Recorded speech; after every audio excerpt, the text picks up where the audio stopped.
Listen, I'm going to tell you something that most people don't want to hear, but I'm going to say it anyway because somebody has to. You're broke, not because you don't make enough money, not because the economy is rigged against you, not because you didn't get lucky. You're broke because you keep buying stupid things that are keeping you poor. And before you click away because the truth hurts, let me tell you something. I built my fortune by understanding one fundamental principle that separates the wealthy from everyone else. Rich people buy assets. Poor people buy liabilities and think they're assets. It's that simple, and it's that brutal. Now, I know what you're thinking. Here comes another rich guy telling me I can't have a cup of coffee. Wrong. This isn't about coffee. This is about 5 specific categories of purchases that are absolutely destroying your financial future, and I'm going to break them down for you right now. But first, I need you to do something. If you're serious about building wealth, if you're tired of living paycheck to paycheck, if you want to actually retire one day instead of working until you drop dead, then hit that subscribe button right now. Join this community. We're building something here, a group of people who understand that money is a tool, not a toy. Let me start with the first thing you need to stop buying immediately. Brand new cars.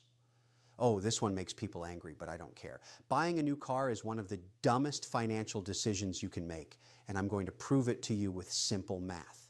The second you drive that car off the lot, it loses 20 to 30% of its value. Gone.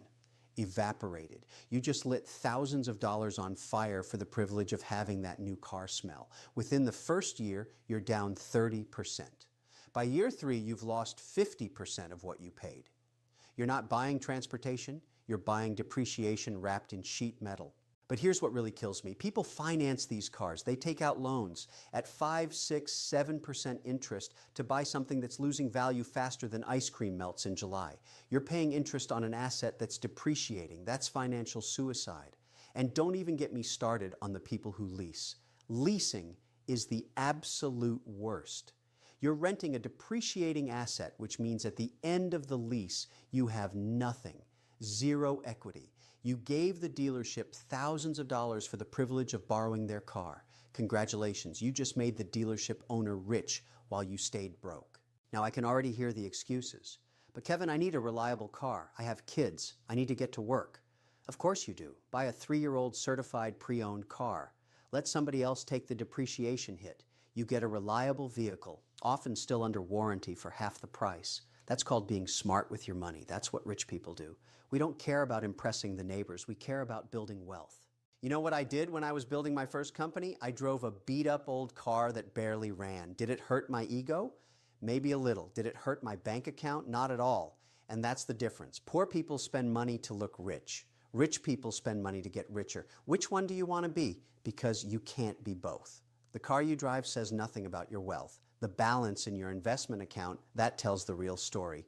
And every dollar you waste on a new car is a dollar that's not growing in the stock market, not earning dividends, not compounding into your future. This is where people make their first critical mistake, and it sets the tone for every other bad financial decision they make. They prioritize looking successful over being successful. And that brings me to the second thing that's keeping you poor, something that's even more insidious because society tells you it's a smart investment. The second thing you need to stop buying is too much house. Now, this is going to upset a lot of people because we've been fed this lie for generations that your home is your biggest asset. Wrong. Your home is your biggest liability. Let me explain something to you. An asset puts money in your pocket. A liability takes money out of your pocket. Your house, the one you live in, takes money out of your pocket every single month. Mortgage payment, property taxes, insurance, maintenance, utilities, landscaping, repairs. It's a money pit, and the bigger the house, the bigger the pit. But Kevin, real estate always goes up in value, does it? Ask the people who bought in 2007 and watched their home values collapse. Ask the people who are underwater on their mortgages right now. Real estate goes up sometimes in some markets if you're lucky, but even when it does go up, you can't access that equity without selling the place you live in or taking out a loan against it, which is just more debt. And let me tell you something about debt. Debt is a tool that makes rich people richer and poor people poorer. When you borrow money to buy stocks or build a business, that's good debt because you're leveraging to acquire assets. When you borrow money to buy a bigger house than you need, that's bad debt because you're leveraging to acquire a liability. Here's what kills me. People stretch themselves to buy the biggest house they can possibly afford. The bank approves them for $500,000, so they buy a $500,000 house. That's insane. The bank doesn't care about your financial future. The bank wants you in as much debt as possible because that's how they make money. They're not your financial advisor. They're your creditor. And creditors want you owing them for the next 30 years. That's 30 years of interest payments flowing into their pockets. Do you know how much you actually pay for a $500,000 house with a 30-year mortgage? Try over $800,000 when you factor in the interest. You're paying $300,000 extra just for the privilege of borrowing money. That's not building wealth. That's transferring wealth from your pocket to the bank's pocket. Now here's what you should do instead. Buy half the house the bank says you can afford. If they approve you for $500,000, buy a $250,000 house. I don't care if it's smaller. I don't care if it doesn't have the granite countertops and the walk-in closets. Buy the house you need, not the house you want. Then take all that extra money you're saving every month, the money that would have gone to a bigger mortgage, bigger property taxes, bigger utility bills, and invest it. Put it in the stock market. Build a portfolio. Buy dividend-paying stocks. Let that money work for you instead of working for the bank. This is the secret that wealthy people understand. We live below our means. Warren Buffett, one of the richest men in the world, still lives in the same house he bought decades ago for $31,000. Why? Because he understands that every dollar spent on an unnecessarily big house is a dollar that can't compound in his investment portfolio. That's opportunity cost. And opportunity cost is the silent killer of wealth. The third thing that's keeping you poor, and this one is going to sting, is eating out all the time. I'm talking about restaurants, takeout, coffee shops, delivery apps. You're hemorrhaging money on food and you don't even realize it. Let me hit you with some numbers. The average American spends over $3,000 a year eating out.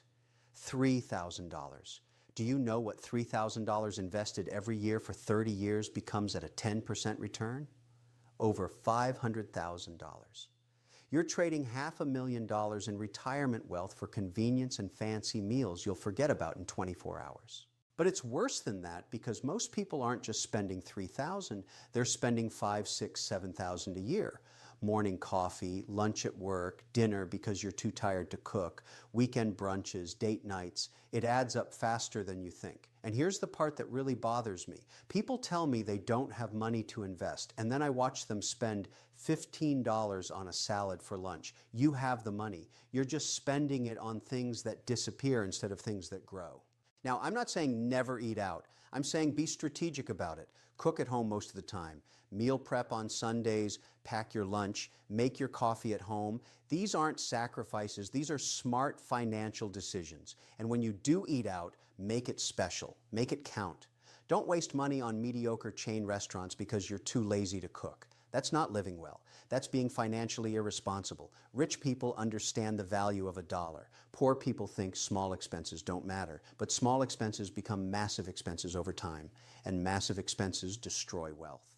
The fourth thing destroying your financial future is clothes and accessories you don't need.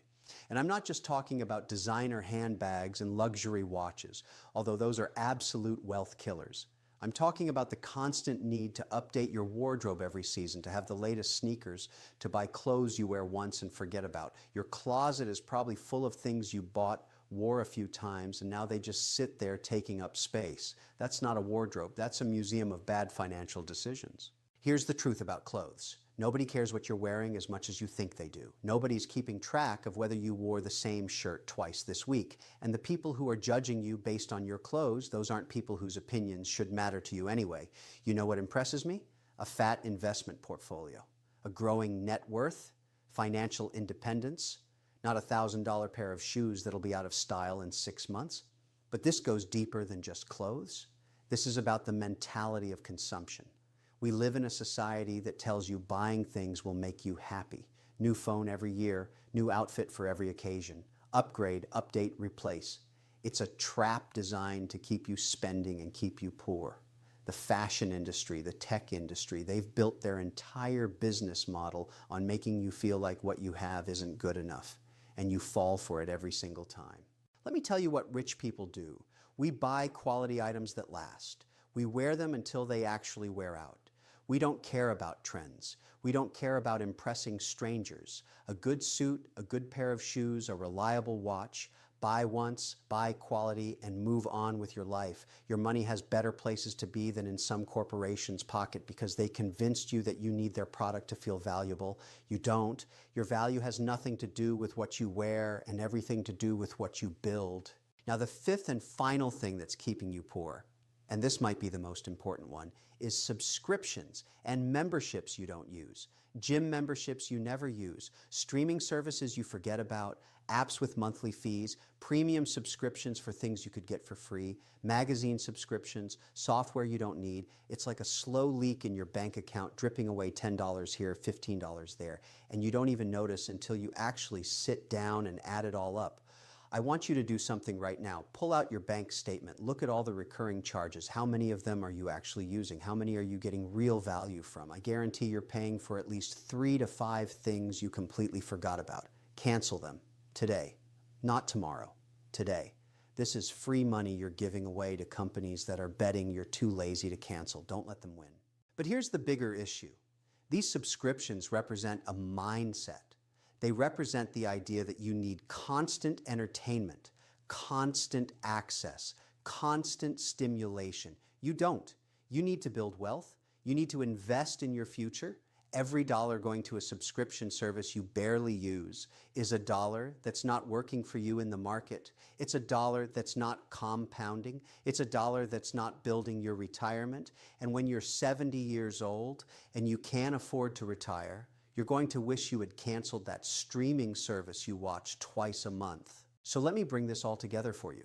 Stop buying new cars. Stop buying too much house. Stop eating out all the time. Stop buying clothes you don't need. Stop paying for subscriptions you don't use. These 5 things are the difference between being broke and being wealthy. It's not about your salary. I've seen people making $40,000 a year build serious wealth because they understood these principles. And I've seen people making $200,000 a year living paycheck to paycheck because they refuse to learn the choice is yours. You can keep doing what you're doing and stay exactly where you are, or you can make the hard decisions, cut the waste, and start building real wealth. It's not complicated, it's just uncomfortable. And most people choose comfort over wealth every single time. Don't be most people. Now, if this video opened your eyes, if you're ready to stop making excuses and start making money, I need you to take action right now. Smash that like button. Tell the algorithm that this content matters. Leave a comment below and tell me which of these 5 things you're guilty of. Be honest. We're all learning here. And if you haven't subscribed yet, what are you waiting for? Hit that subscribe button. But don't stop there. Become a member of this channel. When you become a member, you're investing in financial education. You're joining a community of people who are serious about wealth building. We're going to keep bringing you the truth, the strategies, the no-nonsense advice that actually works. Money doesn't care about your feelings. It doesn't care about your excuses. It only cares about the decisions you make. So make better decisions. Stop buying stupid things.